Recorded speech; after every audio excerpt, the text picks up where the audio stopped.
Merhaba arkadaşlar, kanalıma hoş geldiniz. Bu gece sizinle beraber aklınızdaki kişi bu gece size neler söylemek isterdi ve ilişkinizle ilgili genel olarak şu an neler düşünüyor? Bunlara bakacağız. Yani şu an en net bilgileri alarak aktarabilmek için niyetimi alıyorum. Enerji yeterli olmak için kanalıma abone olmanız yeterli olacak. Hemen başlayalım. Öncelikle aklınızdaki kişi ilişkinizle ilgili neler düşünüyor? Sizinle ve kendisini nasıl görüyor bu ilişki içerisinde? Bunlara bakalım. Öncelikle bu ilişkinin genel enerjisine baktığımızda bu ilişkiyi etkileyen üçüncü kişilerin olduğunu düşünen bir aklınızdaki kişi var diyebiliriz. Bu aile olabilir, arkadaş grubu olabilir. Ciddi şekilde bu ilişkiyi devam etmesini istemeyen, ilerlemesini istemeyen kişilerin olduğunu ve etkilediğini söyleyen bir aklınızdaki kişi var. Evlilikle ilgili burada üçlü bir durumun içerisinde olabilirsiniz. Bu yüzden ciddi şekilde sabredilmesi gereken bazı şeyleri alttan alıp aradaki o negatif enerjilerden kurtulması gerektiğini düşünen bir aklınızdaki kişi olabilir. Böyle bir durum yok diyorsanız, üçlü bir durumun içerisinde değiliz diyorsanız da bu ilişkinin daha köklü bir seviyeye gelebilmesiyle ilgili, evlilik ya da ilişkinin daha üst seviyeye gelmesiyle ilgili bazı sorunların olduğunu ve bu sorunların atlatılması gerektiğini, bunun için de zamana ihtiyacı olduğunuzu düşünen bir aklınızdaki kişi var diyebiliriz. Bu ilişkide biraz zamana ihtiyaç var diyor genel manada. Şimdi bu ilişkide kendisini nasıl görüyor dediğimizde hazine kartı süpürge ile beraber geldi. Şimdi maddi ve manevi zenginliğe kavuşmaktan bahseder.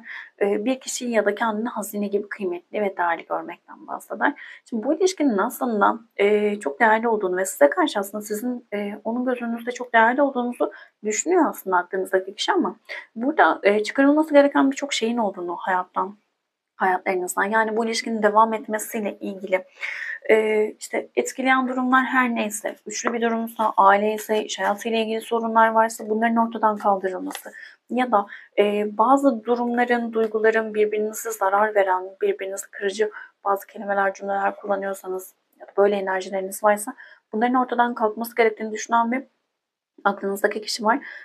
Kendi hayatıyla ilgili de aslında birçok şeyi rahatlıkla elde edebileceğini düşünüyor.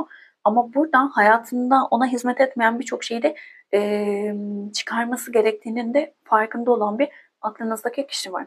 Yani bu ilişkide diyor ki tamam, o çok değerli benim için, ama benim hayatımda da ben de çok değerliyim ve benim hayatımda bu ilişkiyi devam ettirebilmem adına çıkarmam gereken şeyler var. Kişiler, durumlar vesaire. Aranızdaki enerjinin duygusal çekimin çok fazla olduğunu söylüyor diyebiliriz. İkiz ruh kartı geldi. E, Sürekli takip eden arkadaşlarım bilir. Ben çok fazla böyle ruh eşi, ikizlere vesaire demem. Yanıltıcı olabiliyor ve bu yüzden de birçok maddi manevi zarar gören kişiler olabiliyor. Sürekli aynı şeyi söylüyor gibi oluyorum ama o yüzden aradaki enerjinin çok yüksek olduğunu söylüyor aklınızdaki kişi ve aslında bu ilişkinin birbirinize ciddi şekilde şifa verdiğini, özellikle sürekli aynı döngülerden geçtiğini, ilişkilerle ilgili hep aynı sorunlar, aynı tarz insanlarla karşılaştığını, ama bu ilişkiyle beraber bazı şeylerin farkına varmaya başladığını söyleyen bir aklınızdaki kişi var. Onun hayatını şifalandırmak adına geldiğinizi düşünüyor diyebiliriz.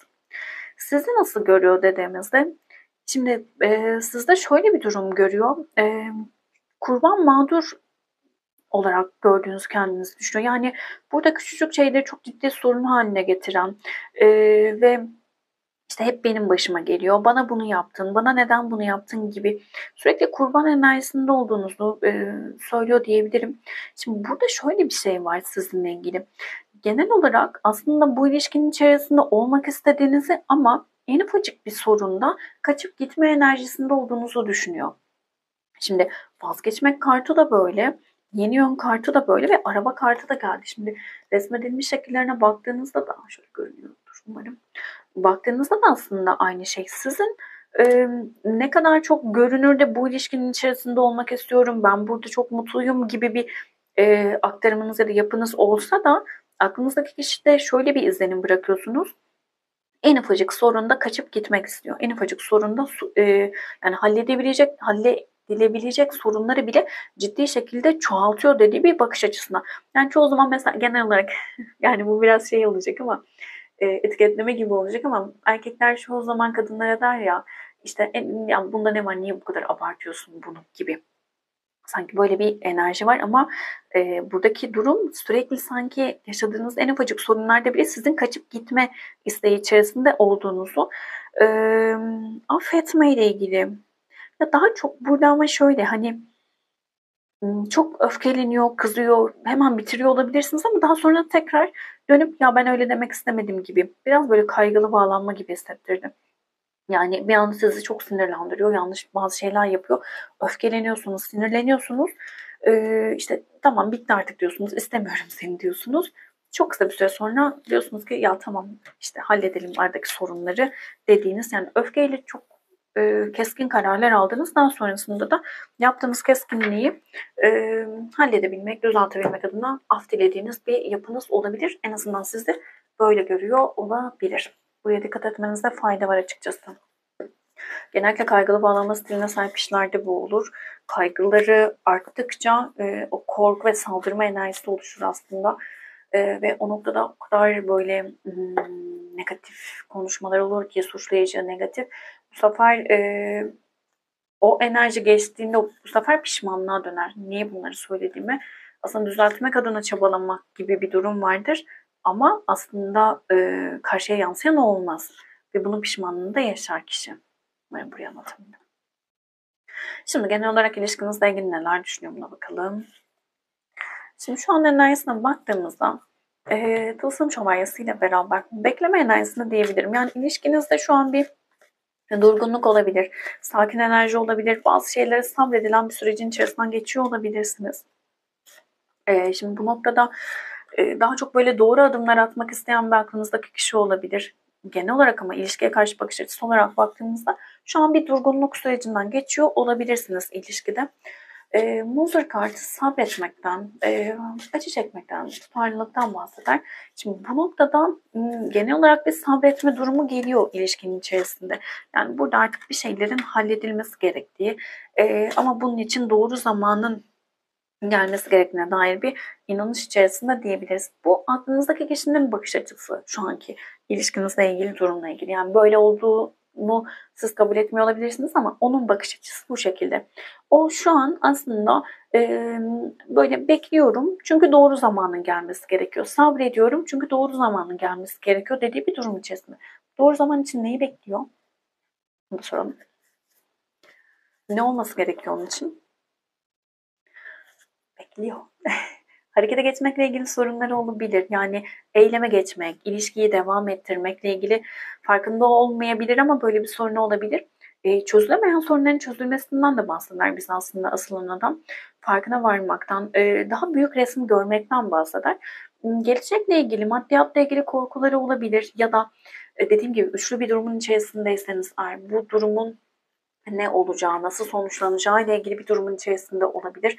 Genel olarak kendisini ve çevreyi kontrol altında tutabilmek isteyen bir enerjide. O yüzden de bizim ilişkimizin devam etmesi için biraz sabretmemiz gerekiyor diye düşünüyor. Şimdi yakın geçmişle ilgili bu ilişkiyle ilgili neler düşünülmüş dediğimizde aslında çok büyük bir şans olarak birbirinize gelmiş olabilirsiniz. Buraya da bir kart alalım. Çoğunlusu. Kılıç kralı. Nefret alalım. Şimdi bu noktada bu zamana kadar birçok yanlış yapmış olabilir. Yani bu ilişkinin ciddi şekilde yara almasına sebebiyet vermiş olabilir aklınızdaki kişi. Kılıç kralı yapılan yanlışların, yanlış davranışların farkına varma süreçlerinden bahseder bize. Ve bu noktada aslında kendi yaptığı yanlışların farkına vardı. Yani kendine zarar veren kişinin aslında kendisi olduğunun farkına vardığı bir süreçten geçmiş diyebiliriz. Bu ilişkiye çok fazla zarar verdiğini düşünüyor. Ancak bu ilişkinin çok ciddi şanslı olduğunu, birbirinize karşı şans verdiğinizi de düşünüyor. Nefret kartı ve değnek asını. Şimdi değnek asına baktığımızda samimi ilişkiler kurmaktan bahseder.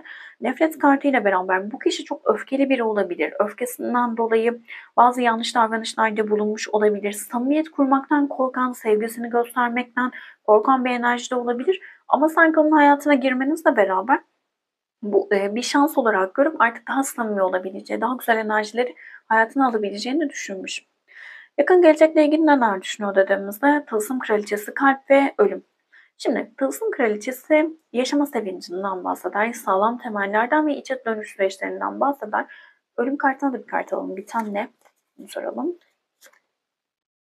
Evet, artık dönüşümünü sağlayacağım bir sürecin içerisine geliyor. Her şeyi tek başına yapmak zorunda olduğuna ya da yalnız kalmakla ilgili bazı düşünceleri olabilir bu kişinin ama artık kadınlara ya da erkeklere güvenebileceğini, hayattan keyif alınabileceğini, güvenilir ilişkiler kurulabileceğine dair inançlarını tekrar oluşturmaya başlayacak. Çünkü şu an enerjisinde böyle bir inancı yok diyebiliriz aklınızdaki kişi için. Şimdi ilişkiyle ilgili genel bakış açısı bu. Karşınızda olsaydı size neler söylemek isterdi? Bunları bakalım. Geçenin mesajını alalım bir de. Aklım karışık, kalbim karışık dedi. Mutsuzum dedi. Yeniden bir araya geleceğimizi hissediyorum dedi. Hiçbir şey düşünemiyorum, yolumu kaybettim.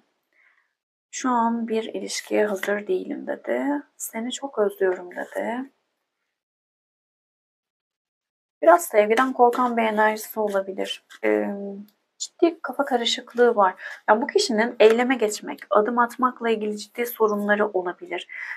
Bu da onun mesela eyleme geçmesini engelleyerek daha çok işte sabrediyorum, işte şunu bekliyorum, bunu bekliyorum enerjisini bu yüzden ortaya çıkarıyor olabilir. Yani bir bakıma bahane gibi görünüyor olabilir ama bilinçaltı korkularından kaynaklı. Yani özellikle bahane bulmak için değil, böyle bir korkudan kaynaklı bunu yaşıyor olabilir aklınızdaki kişi. Şimdi size neler söylemek ister? Seni seçerdim. 100 yaşamda, 100 dünyada, gerçekliğin herhangi bir versiyonunda seni bulur ve seni seçerdim dedi. Sana olan özlemim hiç dinmiyor. Bu beni sürekli şaşırtıyor dedi. Birbirimizden ne kadar uzaklaşsak da ruhlarımız her zaman bağlı olacak dedi. Muhtaçlığı bırakmalısın. Çünkü ben her zaman seni düşünüyorum ve senin beni özlediğin kadar ben de seni özlüyorum dedi. Birinin tamamen gitmesine izin vermezsen sana geri dönemez. Senin olanı zaten kaybedemezsin dedi. Birbirimizden ne kadar uzaklaşırsak uzaklaşalım farklı boyutlarda bile her zaman geri dönüş yolumuzu bulacağız. Bu kadar dedi. Güzel.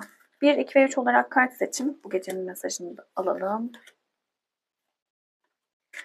Bir seçin arkadaşlarım. Çaba göster, ilişkini kurtar dedi. İlişkin kopma noktasına bile gelse sen elinden geleni yap. Güneş yeniden doğacak, yarın yeni bir gün olacak. Onu affet, kendini affet, onu dinle, kalbine uy, anı yakala, gerekiyorsa değişimi al, çaba ile onu tekrar sevgiye çağır dedi. İki seçen arkadaşlarım barışma kartı. Yakında barışabilirsiniz. Bir ritüel paylaşılmış. Tarot destenizden Ay, Aşıklar, Azize ve Kupaların ikilisi kartlarını ayırın.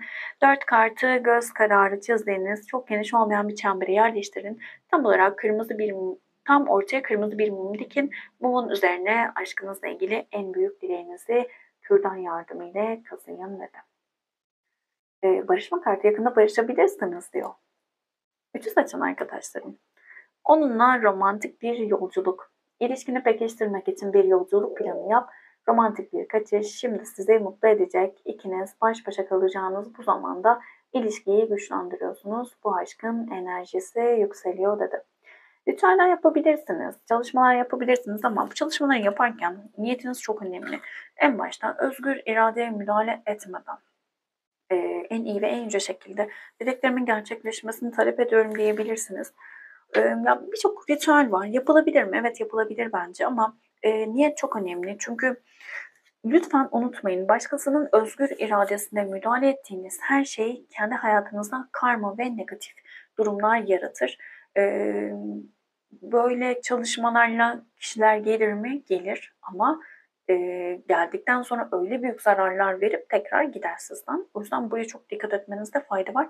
Özgür iradeye müdahale etmemeliyiz. Kolektif bir açılım hepsiyle uyumlanamayabilirsiniz. İçerisinden mesajlar almaya odaklanın lütfen. Videoyu beğendiyseniz beğen tuşuna basabilir, abone değilseniz abone olabilirsiniz. Teşekkür ederim vakit ayırdığınız için. Başka videolarda görüşmek üzere. Hoşçakalın.